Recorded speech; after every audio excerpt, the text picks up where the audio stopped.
አቤት የሚገራርሙ የሚደናገቁ የሚያደናንቁ ወሬዎች እየተሰሙ ነው። አብርሽ እኔ አላደግኩም፣ እኔ አላሰብኩም።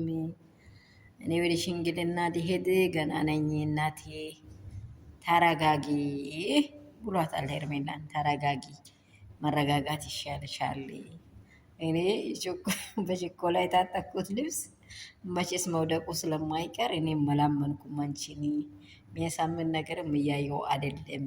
አንቺም ተጠንቀቂ፣ ተረጋጊ። እኔ አንቺን ዘለል ዘለል እያለኩ የሆነ ስፍራ ላይ እየወሰድኩ አዝናንቼሽ ለማምጣት ነው እንጂ ሽማግሌ ጋር ተገናኝቼ ልታሰርልሽ አልፈልግም። አንቺም አስቢበት። እኔ ደግሞ ማመን አለብኝ ለሁሉ ነገር፣ መተማመን የሚባል ነገር አለ።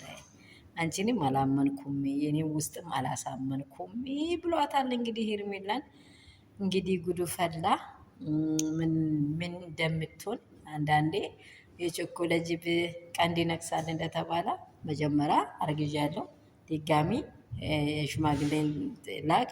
እሷ በእርግጥ የእሷ አለመሆኗን በደንብ አረጋግጠዋለች። ምክንያቱም ሩታ እንደምትቀመውና የእሷ ባይሆንም አብርሽ ከእሷ ጋር እንደማይኖር 100% አምነዋለች። ከዚህ በፊት ተቃላችሁ ሩታ እርጉዝ እንደሆነች መንገድ ላይ ጥሏት ብቻዋን የማጠችውን ሚጥ ልትሚጠው እቺ ልትችለው አትችልም። ስለዚህ አስቀድማ እያወራችበት ነው ማለት ነው። ስታወራ ደግሞ ምንድን ነው እያለች ያለችው? አብርሽን ሆዴን ባርባር እያለኝ ነው፣ ልትተወኝ ነው መሰለኝ። እኔ ይሄ ነገር እንትን አላለኝ። ሽማግሌ ቀለበቱ ፌር አይሆነብኝም። በቀለበት ብቻ ማመን አልችልም፣ ግን ሽማግሌ ብትልክልኝ ይሻለኛል ብላለች። ተረጋጊ ተረጋጊ። አይ ለሱ እኔ አላሰብኩበትም። አይምሮዬም ላይ የለም። እንቺንም መጥንቻ አልጨረስኩም እያለ ስለሆነ ምንድን ነው የእናንተ ሀሳብ? ወይስ እውነት በጣም የሚገርምና የሚያደናንቅ ነገር ነው ያወራው።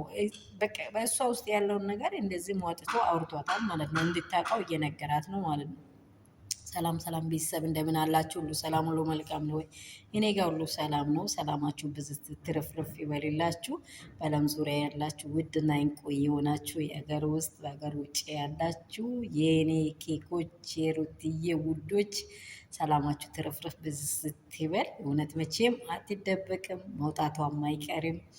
እውነተኛ ቦታ ያልቆመ ዛፍ መቼም ውሃ አይኖረውም፣ መወዛወዙ አይቀርም። እንደዛ ስለሚሆን ሰላማችሁ ይብዛ። የት ሲደርስላችሁ ደግሞ ላይክ፣ ሼር፣ ሰብስክራይብ ማድረገውን እንዳትረሱ። የሚወዳችሁ ቆቼ ውዶቼ፣ እንደዚህ ነው የአብርሽ መጨረሻ፣ የሄርሜላ መጨረሻ። እንግዲህ አኑሮ ያሳየን ምን እንደሚሆኑ